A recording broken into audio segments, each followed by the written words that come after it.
Corona ভাইরাসের পরিপ্রেক্ষিতে ভারতবর্ষে প্রায় 40 দিন লকডাউন হয়ে গেছে। এই 40 দিনে 6-7টা সপ্তাহ বলা যায়। এক একটা সপ্তাহে এক এক রকমের ভাবনা চিন্তা বিভিন্ন মানুষের মনে এসে এসে এখন একটা জায়গায় অ্যাকসেপ্টেন্স অনেকটা বেড়েছে। অনেকে অনেক প্রশ্ন করছেন, অনেকে আধ্যাত্মিকতায় একটা আলো দেখতে পাচ্ছেন জীবনের। তারা বলছেন যে এত তো দরকার হয় না। যেরকম আমরা একটা লাগামহীন ব্রেক ছাড়া উন্নয়নের গাড়িতে চড়ে বসেছিলাম, নকল মানুষ হয়ে যাচ্ছিলাম, নিজের প্রতি ট্রু থাকছিলাম না, অত্যন্ত হিংস্র হয়ে গেছিলাম, ক্রুয়েল। নিজেকেও স্বীকার করতে পারছিলাম না, তাই সবাইকেও স্বীকার করতে পারছিলাম না। পৃথিবীটাকে আমরা ধ্বংস করে ফেলছিলাম, পৃথিবীর প্রাণীদের আমরা হত্যা করছিলাম অমানবিকভাবে।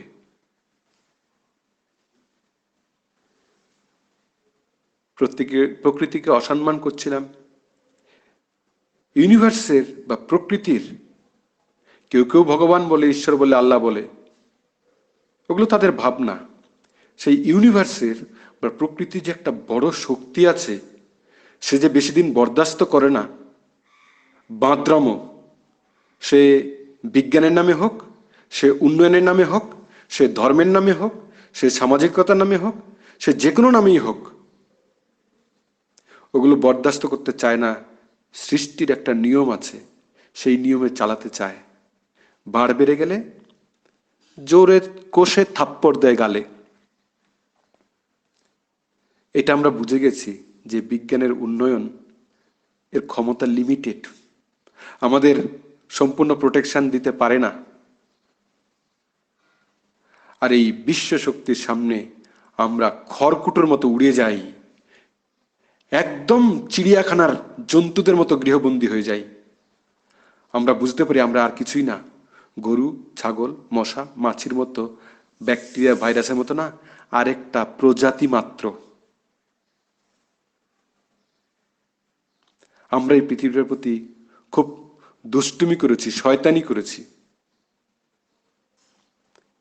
আমরা মানুষের মধ্যে বিভেদ তৈরি করেছি বিভিন্নভাবে। রাজনীতি, ধর্ম, সমাজ, অর্থ, শিক্ষা, বিভিন্ন নামে আমরা বিভেদ করেছি। সেই পরম শক্তির এক একটা রূপ, এক একজন এক একটা অনুভূতি নিতে এসছে। কেউ ছোট নয়, কেউ বড় নয়, কিন্তু না বুঝে আমরা অল্পের অহংকারে বিভেদ করেছি। বুঝতে শিখেছি যে জীবন মানে এই বাড়ি গাড়ি, বিদেশ ভ্রমণ থেকে শুরু করে বড় বড় অর্জন, ডিগ্রিধারী, বৃহৎ বাংলোধারী, এগুলো কিছুই না। বুঝতে পেরেছি এই 6 সপ্তাহের পরে যে আসল সম্পদ আমাদের ভেতরে লুকানো আছে। বুঝতে পেরেছি মানবতাকে জাগাতে হবে, মানুষকে ভালোবাসতে হবে। ভালোবাসা মানে তার কাছ থেকে কিছু চাওয়া যাবে না, নিঃস্বার্থভাবে, নীরবে, যেরকম এখন আমরা করে যাচ্ছি, কেউ কাউকে চিনি না, অথচ কিন্তু তবুও কিছু কিছু আমাদের মধ্যে অহংকার আসছে, প্রচার প্রসার করছি। যারা সত্যিকারে তারা নীরবে করে যাচ্ছে। শিখিয়েছে নেচারের মতো হতে, প্রকৃতির পাশে যেতে। প্রকৃতি থেকে যত আমরা দূরে সরে যাচ্ছি, তত আমরা ধ্বংসের মুখে যাচ্ছি। বুঝতে পারছি পুরো বিশ্ব ব্রহ্মাণ্ড একটা সুন্দর ব্যালেন্সে চলে, এবং সেই ব্যালেন্সটা খুব ডিসিপ্লিনড। সেই ডিসিপ্লিনে সূর্য, তারা, গ্রহ, নক্ষত্র সবকিছু পারফেক্ট নিয়মে চলছে। আমরা যদি এই পৃথিবীতে একটা নিয়ম আছে সেটা ভেঙে ফেলি, আমাদের দম্ভে, শ্রেষ্ঠ প্রাণীকুল হিসাবে নিজেদের প্রমাণ করার জন্যে, অন্যদের অত্যাচার করে, উন্নয়নের বাহার জমিয়ে, অতি উচ্চ উচ্চ উন্নয়নের টাওয়ার বানিয়ে তাহলে প্রকৃতি আর বরদাস্ত করবে না। তাই বলছে সামঞ্জস্য এনে সমন্বয়তার মধ্যে দিয়ে ভালো করে সবার সাথে সমানভাবে বাঁচো। তুমি আলাদা কিছু না, তুমি না একটা স্পেসিস মাত্র, একটা মশা মাছির মতো। এই পরিপ্রেক্ষিতে অনেকে জানতে চেয়েছেন চেতনা স্তর ও ধর্মাচার এগুলো কি আমাদের দীর্ঘস্থায়ী সাফল্য, আনন্দ, সুখ, শান্তি দিতে পারবে?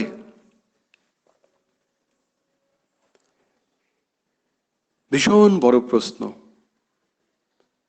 যুগ যুগ ধরে মানুষ তার খুঁজে বেড়াচ্ছে, তাকে খোঁজ করছে, খুঁজে বেড়াচ্ছে যুগ যুগ ধরে। ধর্ম কি, চেতনা স্তর কি, ধর্মাচার কি? ধর্ম কি? জলের ধর্ম শীতল করা ও নিচের দিকে প্রবাহিত হওয়া। আগুনের ধর্ম গরম করা আর উপরের দিকে যাওয়া, ঊর্ধ্বমুখে গমন করা। ঠিক সেরকম মানুষের ধর্ম মানবতা। সমাজে হিন্দু ধর্ম, ইসলাম ধর্ম, খ্রিস্টান ধর্ম, বৌদ্ধ ধর্ম, শিখ ধর্ম আদি যত কিছু ধর্মের নামে আছে সেগুলো একটাও ধর্ম নয়। এগুলো কিছু মতামত বা ধর্মমত। যেরকম ব্যবসায়ীর ধর্ম মুনাফা করা, চোরের ধর্ম চুরি করা, সাধুর ধর্ম উপকার করা, ঠিক এরকম। আবার সব ব্যবসায়ী শুধু মুনাফা দেখেন না, ভালো ব্যবসায়ীও আছে, ভালো চোরও আছে। তারা দুষ্টু মানুষের কাছ থেকে নিয়ে গরিবদের দেন। ভণ্ড সাধুও আছে যারা মানুষকে বিপথে নিয়ে যান এবং চেতনা জাগতে দেন না। চেতনার জাগরণ করাই প্রকৃত মানব ধর্মের লক্ষ্য। যারা জাগ্রত চেতনায় উন্নীত হতে পেরেছেন তাদের চেতনার স্তরভেদে আমরা কেউ মাস্টার বলি, স্বামী বলি, সন্ত বলি, সাধু বলি, পরমহংস বলি বা অবতারাদি বলা হয় তাদেরকে। তারা কিছু জিনিস অনুভব করেছেন। মানবতার ইতিহাসে দেখা যায় মাস্টার্সরা যারা জেগেছেন, জাগার পর বেশিরভাগ ক্ষেত্রেই সংগঠিতভাবে মানুষকে নিম্ন চেতনায় উৎসবে মাতিয়ে রেখেছেন, যেটাতে প্রায় 87% মানুষ আছেন এবং এটাতেই তারা থাকতে ভালোবাসেন। কিন্তু সাথে তারা জীবন যন্ত্রণা ও বেহুশ নিয়ে বাঁচেন। সারাক্ষণ নেতিবাচকতা, বিরক্তি, রাগ, লড়াই, ঝগড়া, সমালোচনা, তুলনা করা, অভিযোগ করা, ঘৃণা করা, হিংসা করা, পরশ্রীঘাতকতা করা, সবসময় উদ্বিগ্ন থাকা, মানসিক অবসাদে থাকা, হতাশায় থাকা, অহংকার, ইগো, এইসবে জীবনটা কাটিয়ে দেয়। এরা নিম্ন চেতনায় আছে। চেতনা বিজ্ঞানের ভাষায় প্রায় 50% মানুষ অ্যানিমেল স্টেজ, পশু স্তরে আছে। আহার, নিদ্রা, মৈথুন তাদের জীবনের মূল উদ্দেশ্য। 25% লোক মেশিনের মতো আছে। তারা ভীতু, প্রতিক্রিয়াশীল, জাস্ট পশু স্তরের একটু উপরে, মেশিনের মতো, মানুষের মতো না। তৃতীয় স্তরটা হলো নিম্ন চেতনার ইন্টেলেকচুয়াল স্টেজ। 12.5% মতো লোক আছে। তারা সবকিছু ইন্টেলেক্ট দিয়ে বিভেদ করার চেষ্টা করে, ভালো মন্দ, ঠিক বেঠিক, উচিত অনুচিত, এগুলোর মধ্যে আটকে আছে। এই নিচের 87% মানুষ যন্ত্রণায় আছে, নিম্ন চেতনায় আছে। এই নিম্ন চেতনায় বিভিন্ন কিছু ঘটে। এই চেতনায় মানুষ বডি কনসাসনেসে থাকে, ফিজিক্যাল লেভেলে সবকিছু দেখে। সকল ধর্মের দিকে, মন্দির, মসজিদ, গির্জা, মূর্তি, পূজা পার্বণ, বেল পাতা, ফুল, ঘণ্টা নাড়ানাড়ি, সৎসঙ্গ, নাম জপ, মালা জপ, নামাজ, রোজা, বড়দিন, ইস্টার, সন্ধ্যায় সকালে উপাচার পালন, অনুষ্ঠান, ভোজন, বিভিন্ন উৎসব পালন ইত্যাদিতে মেতে থাকে। এরা নিম্ন চেতনার মানুষ। এরা বেশিরভাগ দলবাজি করে, আমরা ওরা করে, মারপিট ও হিংসাকে মূলমন্ত্র করে ফেলে। এরা প্রচার ও প্রসারের জন্য সংগঠিতভাবে কাজ করে, বিভিন্নভাবে দীক্ষিত করে এবং ধর্মযুদ্ধে অর্থাৎ জেহাদ ঘোষণা করে। এরা জগৎ সংসারের চরম ক্ষতি করে চলেছে। এটা ধর্ম নয়, এটা বহুজাতিক সংস্থার নিয়মে মানব বাজার দখল করা ছাড়া আর কিছুই নয়। এরা মানুষকে আকর্ষিত করার জন্য খুব আড়ম্বর করে, প্রচুর মিথ্যার আশ্রয় নেয়, শাস্ত্রকে শস্ত্রের আকারে ব্যবহার করে, বিভিন্নভাবে প্রলোভিত করে, ভয় দেখায়। এরা নিজের সহ আশেপাশের সবার জীবনে অন্ধকার নিয়ে আসে। বিভেদ অর্থাৎ সেপারেশন এদের মূল মন্ত্র। ফোর্স অফ ফিয়ার এদের মূল কার্যপদ্ধতি। হিংসা, সমালোচনা, লড়াই, আতঙ্ক, অহংকার আদি, কাম, ক্রোধ, লোভ, মোহ, মদ, মাৎসর্য এদের স্বভাব। এটা নিম্ন চেতনা স্তর। শুধু বডি কনসাসনেস, ফিজিক্যাল তো পুরো রাজনীতি, পুরো ধর্মনীতি, পুরো সমাজনীতি, পুরো অর্থনীতি, তার 87.5% এই নিম্ন চেতনায় আছে। ঠান্ডা মাথায় একটু দেখলেই সবাই বুঝতে পারবো। মধ্য চেতনায় মাইন্ড কনসাসনেস অর্থাৎ মেন্টাল লেভেলে, ওই ক্ষেত্রে তারা জেনে হোক না জেনে হোক, বেশিরভাগ ক্ষেত্রে কিছু নিয়ম নিষ্ঠার মধ্য দিয়ে, কিছু ব্যক্তির মধ্য দিয়ে, কিছু মাস্টার্সদের মধ্য দিয়ে ইয়াম, নিয়ম, আসন, প্রাণায়াম, প্রত্যাহার, ধারণা, ধ্যান, প্রার্থনা ইত্যাদি এই স্তরে করতে থাকেন। করলে তাদের চেতনা উন্নত হতে থাকে। এরা অন্তর্মুখী হওয়া শুরু করেন। জীবনে বাহ্য আড়ম্বর ও আনুষ্ঠানিকতা কমতে শুরু করে। শান্ত ভাবের অনুভূতি পেতে শুরু করেন। জীবনের গভীরে কিছু একটা আছে সেটা খুঁজতে শুরু করেন। এই সময়ে যারা সমর্পিত হতে পারেন তারা সঠিক মাস্টার বা গুরুর সান্নিধ্য পেলে পরবর্তী উচ্চ চেতনা স্তরে উন্নীত হতে পারেন। এই সময় যাদের সমর্পণ আসে না, মনে সন্দেহ থাকে, তারা বিভিন্ন জায়গায় আধ্যাত্মিক বাজার করে বেড়ায় এবং কোথায় কি আছে তার আলোচনা বা তুলনা বা সমালোচনা করে। সত্যিকারের সমর্পণ না আসায় এরা জীবনে খুব যন্ত্রণায় থাকে এবং আশেপাশে যন্ত্রণা ছড়াতে থাকে। এরা বিষের মতো সমাজে বিষ ঢালতে থাকে। আধ্যাত্মিকতার নামে প্রচণ্ড বিষাক্ত দু চারটে কথা জেনে সেগুলোকেই ছড়াতে থাকে এবং অবুঝ মানুষদের বিভ্রান্ত করে। চেতনায় উন্নত চেতনা স্তর, সেটা হলো স্পিরিট বা সোল কনসাসনেস, স্পিরিচুয়াল লেভেল যাকে বলে। জীবিত আত্ম উপলব্ধি প্রাপ্ত অর্থাৎ আত্মজ্ঞানী গুরুর সান্নিধ্যে, মাস্টারের সান্নিধ্যে চৈতন্যের জাগরণ ঘটানো হয়। তাদের আত্মোপলব্ধি হয়, ওয়াননেস অর্থাৎ একাত্মতা বোধ ওরা অনুভব করে, সমাধি স্তর প্রাপ্ত হয়, পরমানন্দ সচ্চিদানন্দ স্তরে উন্নীত হয়, ঈশ্বরত্ব প্রাপ্ত হয়। এগুলো একের পর এক অর্জন হতে থাকে তাদের জীবনে। যত তাদের সাধনার উৎকর্ষতা বাড়তে থাকে ততই তারা জীবনে চেতনা স্তরে উন্নত হতে থাকেন। এটা সাধনার উচ্চ মার্গ। এরা প্রেমপূর্বক একাত্মতা অনুভবে নিজেকে জগৎ সংসারের সেবায় বিলিয়ে দিতে দিতে চেতনার উৎকৃষ্ট ও অতি উৎকৃষ্ট স্তরগুলো পেতে থাকেন।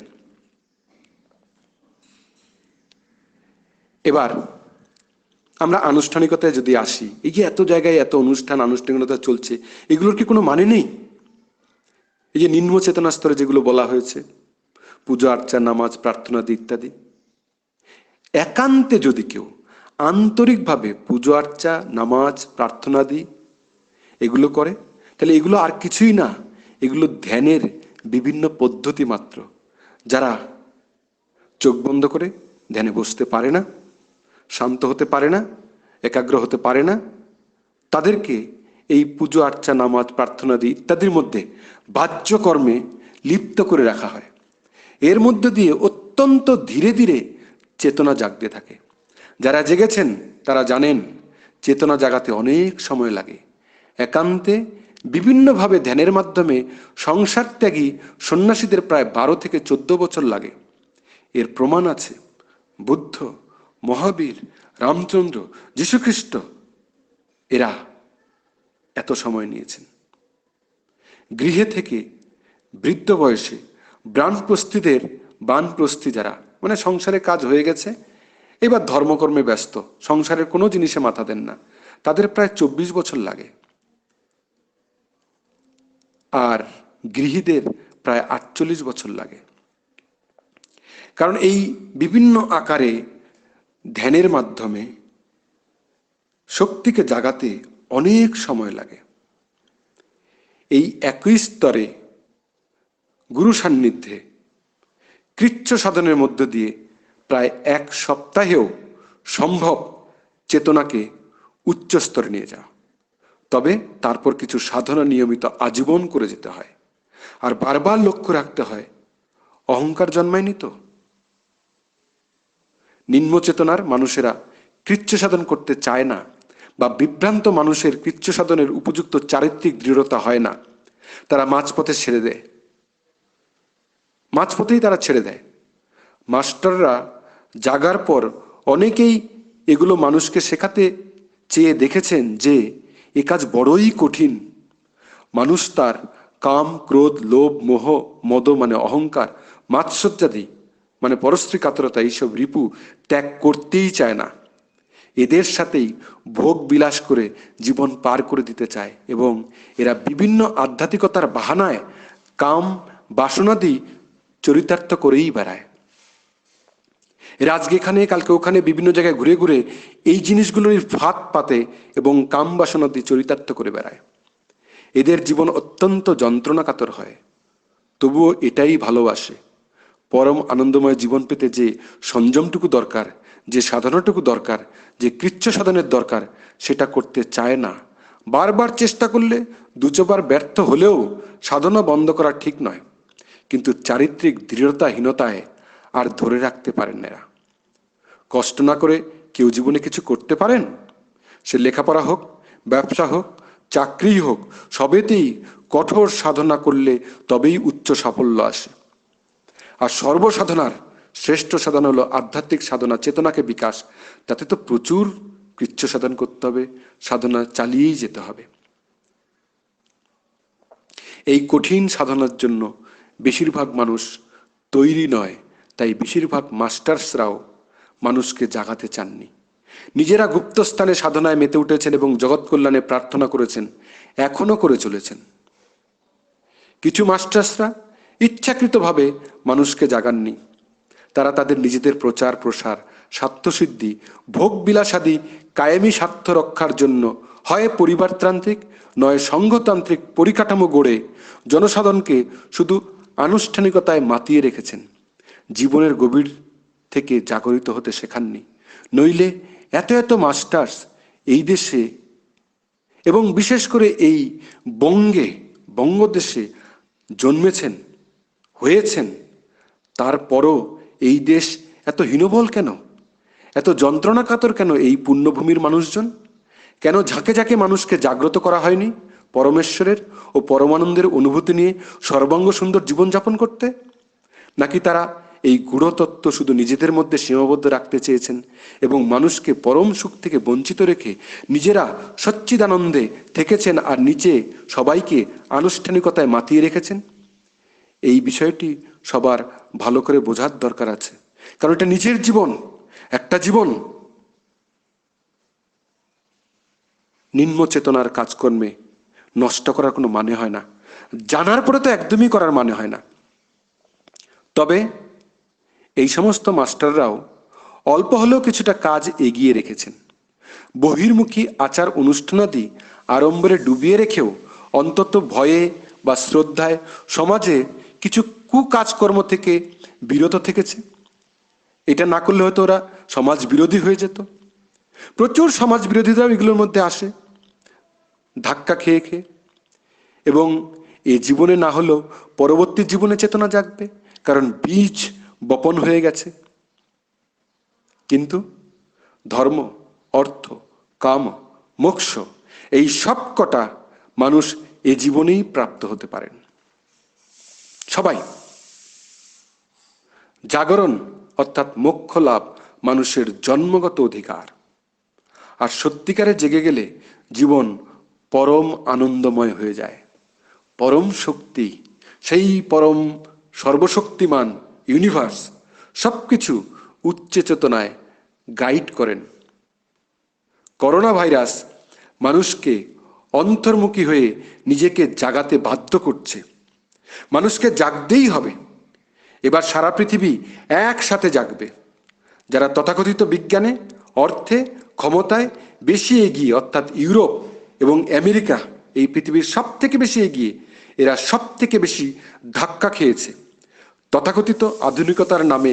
মিথ্যা অর্থনীতি, মিথ্যা রাষ্ট্রনীতি, মিথ্যা যুদ্ধনীতি, মিথ্যা বস্তুবাদ, মিথ্যা ধর্মনীতি সব একটা একটা করে জোরে জোরে সপাটে থাপ্পড় খেয়েছে। প্রকৃতি ধ্বংসকারী, পশু হত্যাকারী, মানবে বিভেদকারী অমানবিক উন্নয়ন দরকার নেই। লাগামহীনভাবে ব্রেক ছাড়া উন্নয়নের গাড়ি ভুল পথে চলতে গিয়ে ডুবে গেছে। এই বস্তুবাদী উন্নয়নের সমস্তটাই নেতিবাচকতা অর্থাৎ ফোর্স অফ ফিয়ারে পূর্ণ।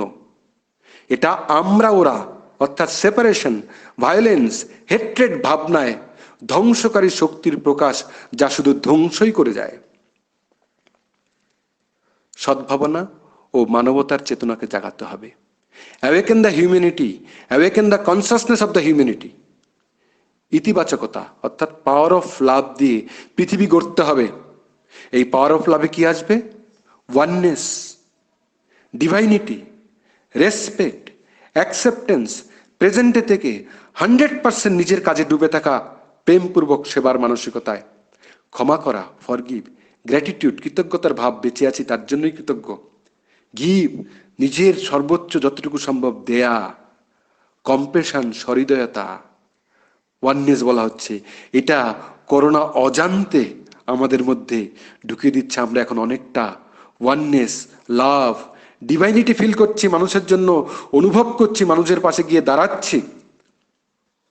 এই একাত্মতার ভাবনায় নতুন পৃথিবী গড়তে হবে। আমাদের সন্তান, তাদের সন্তান, অর্থাৎ আমাদের নিজেদের বংশধরদের কিরকম পৃথিবীতে রেখে যেতে চাই, সেটা আমাদেরই গড়ে যেতে হবে। তাই আওম বসুধৈব কুটুম্বকম সফল, অর্থাৎ পুরো পৃথিবীটাই আমার পরিবার। আমি মানুষ, আর প্রত্যেকটি মানুষ আমার আত্মার ভাই বোন, সবাই একান্ত আপন, কেউ পর নয়। এই ঈগল চেতনায় পুরো পৃথিবীকে জাগাতে হবে। এটাই এখন সব থেকে জরুরি কাজ এবং সর্বোচ্চ কাজ। এই বিশ্বব্যাপী কাজে ত্যাগ চাই, সমর্পণ চাই, পরিশ্রম চাই, অধ্যয়ন চাই, মানুষ চাই। এর জন্য আওম ভিকেএস টিম গঠন হবে। মানবতার চেতনা বিকাশের কাজে যারা প্রেমপূর্বক সেবা করতে ইচ্ছুক, তাদের নিজেদের যোগ্য করতে হবে। কারণ এই কাজ সমগ্র পৃথিবীতে এখন ছড়িয়ে পড়বে। কারণ মানুষ বিগত 5000 বছর ধরে যদি বলি যে বস্তুবাদী যে ভাবনায় ইন্টেলেক্টকে ডেভেলপ করে, বিভিন্ন বিষয় ডেভেলপ করে যেভাবে এগিয়েছে, সেটা লাগামহীন ব্রেক ছাড়া উন্নয়নের গাড়ি মুখ থুবড়ে পড়েছে। শুধু মেটেরিয়ালিজম, বস্তুবাদ, বিজ্ঞানবাদ যথেষ্ট নয়। যেখানে বিজ্ঞানের শেষ, সেখানে আধ্যাত্মিকতার শুরু। স্বয়ং আইনস্টাইন বলেছেন যে আমি যে থিওরি অফ রিলেটিভিটি বানিয়েছি, সেটা বেশিরভাগ মানুষ বুঝতে পারেনি। তখন মানুষ উপযুক্ত হয়নি। আমার জীবৎকালে 1 ডজনের মতো মানুষ বুঝতে পেরেছেন। তার মেয়েকে উনি একটা চিঠি লিখে গেছেন। সে চিঠিতে উনি বলছেন, আমি আরেকটা বড় জিনিস পেয়েছি, যেটা সব থেকে শক্তিমান, কিন্তু সেটা নেয়ার উপযুক্ত মানুষ এখনো হয়নি। আমি মারা যাওয়ার 2-4 দশক পরে যখন তোমার মনে হবে পৃথিবীর মানুষ ওটা নেয়ার উপযুক্ত হয়েছে, তখন পৃথিবীতে জানাবে। সেই চিঠিটা আইনস্টাইন তার মেয়েকে লিখেছেন। সেই চিঠিতে বলছেন, আমি আমার চেতনার অত্যন্ত গভীরে গিয়ে দেখেছি, সর্বশ্রেষ্ঠ যদি কোনো শক্তি থাকে, সেটা সেই ইউনিভার্সের শক্তি, যেই শক্তি দিয়ে সবকিছু তৈরি হয়, যেই শক্তি দিয়ে সবকিছু চলছে, বিশ্ব ব্রহ্মাণ্ড, প্রত্যেকটা গ্যালাক্সি, প্রত্যেকটা সৌরজগৎ, প্রত্যেকটা গ্রহ, প্রত্যেকটা গ্রহের মধ্যে যা যা আছে, অন্তত পৃথিবীতে যদি বলি, পৃথিবীতে গাছপালা, পশু পাখি, মানুষ, সমস্ত কিছু একটা শক্তির দ্বারা চলছে। সেই শক্তিটাই সবকিছু গঠন করছে। সেই শক্তিটা হলো পাওয়ার অফ লাভ, ওয়াননেস। আউম বসুধৈব কুটুম্বকম এর শক্তি। পুরো পৃথিবীটাই আমার পরিবার, আমি মানুষ, আর প্রত্যেকটা মানুষ আমার আত্মার ভাই বোন, সবাই একান্ত আপন, কেউ পর নয়। উনি এটাকে বলছেন লাভ বম্ব। তার যন্ত্রণা হয়েছিল তার আবিষ্কারকে দিয়ে, মানুষ অ্যাটম বম বানিয়ে মানুষকে ধ্বংস করেছে। বলছে এই বমটা পাওয়ার অফ লাভ, ওয়াননেস, মানবতাকে জাগাতে হবে এই শক্তি দিয়ে, এই পাওয়ার অফ লাভ দিয়ে। এটাকে উনি লাভ বম বলেছেন। এটা নিয়ে আমি অলরেডি একটা অডিও করেছি, মেটাফিজিক্স পার্ট 4 বা 5 বলে। চ্যানেলে গেলে সার্চ করলে পাবেন।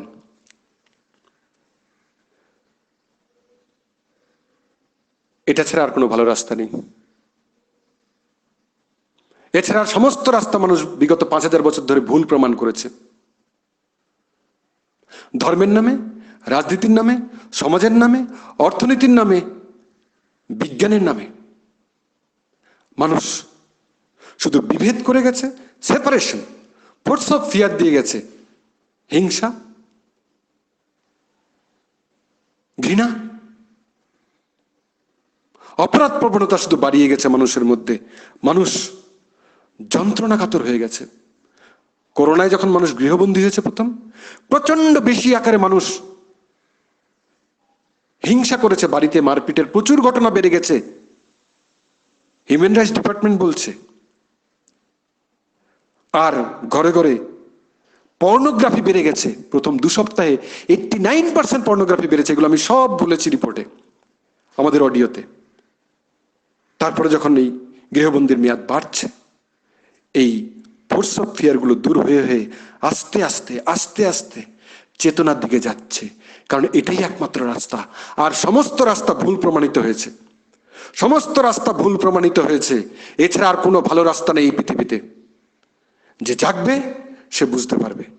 যে সত্যিকারের বিজ্ঞান মনস্ক মানুষ, সে কোনো জিনিস মেনেও নেয় না, কোনো জিনিসকে অস্বীকারও করে না। সে নিজে সেটাকে অনুভব করে, এক্সপেরিমেন্ট করে, এক্সপেরিয়েন্স করে এনলাইটেন করে নিজেকে, সেটা জানে। জেনে তারপরে তাতে যদি ভালো থাকে নিজে বুঝতে পারে, ভালো না থাকলে সেটাও বুঝতে পারে। তো আমি সবাইকে বলবো, যদি একটু বিজ্ঞান মনস্কতা থাকে, তাহলে এই চেতনা বিজ্ঞানে গভীরে প্রবেশ করুন। 12 বছর, 24 বছর, 48 বছর লাগে না, 1 সপ্তাহ, 150 ঘন্টায় সেই চেতনা জাগিয়ে দিতে পারি পরম গুরুর কৃপায়। সেটা আমরা করি, প্রচুর করেছি। সবাইকে আহ্বান করছি, মানবতা বিকাশ কেন্দ্র, মানবতার চেতনা বিকাশ কেন্দ্র, সেই মানবতার গবেষণাগারে যখন পরবর্তী ঈগল রিভার রিট্রিটের মধ্য দিয়ে মানুষের সেই চেতনা বিকাশের কাজ করা হবে, সবাইকে সূচিত করা হবে। খোঁজ রাখবেন। একটা জীবনে আমি যদি বলি, অনেক জায়গায় গেছেন, অনেক কিছু জেনেছেন, অনেক ডিগ্রি অর্জন করেছেন, অনেক টাকা পয়সা অর্জন করেছেন, অনেক ক্ষমতা পেয়েছেন, অনেক ভোগ লালসা মিটিয়েছেন। সর্বশ্রেষ্ঠ যদি কিছু পেতে হয়, উন্নতার সর্বোচ্চ শিখরে যদি পৌঁছতে হয়, চেতনার সর্বোচ্চ শিখরে যদি পৌঁছতে হয়, 150 ঘন্টা দিন, আর নিষ্ঠার সাথে দিয়ে সম্পূর্ণ সমর্পণ হয়ে তারপর যেদিন শেষ হবে সেদিন বলবেন।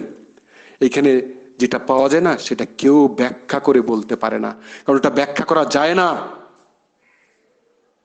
চিনির স্বাদ কি, যে চিনি খায়নি সে কোনোদিন বলতে পারবে না, ওটা অনুভব করতে হয়।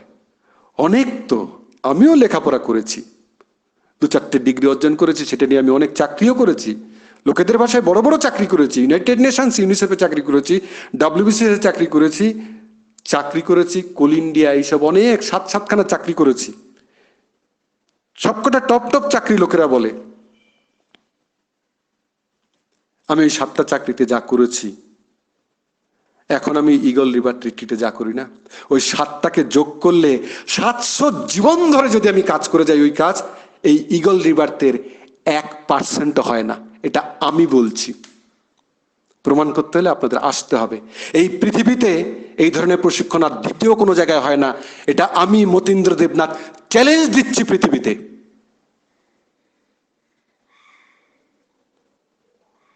এইটুকু ধৈর্য ধরে শোনার জন্যে সবাইকে আন্তরিক কৃতজ্ঞতা জানাই। অন্তর্মন যদি জাগে, চেতনা বিকাশের যদি প্রয়োজন হয়, যোগাযোগ রাখবেন দিয়ে যাওয়া মোবাইল নাম্বারে। যে মোবাইল নাম্বারগুলো আপনারা দেখতে পাচ্ছেন তাতে যোগাযোগ করবেন। আরেকবার ধন্যবাদ জানিয়ে শেষ করছি। Thank you, thank you, thank you.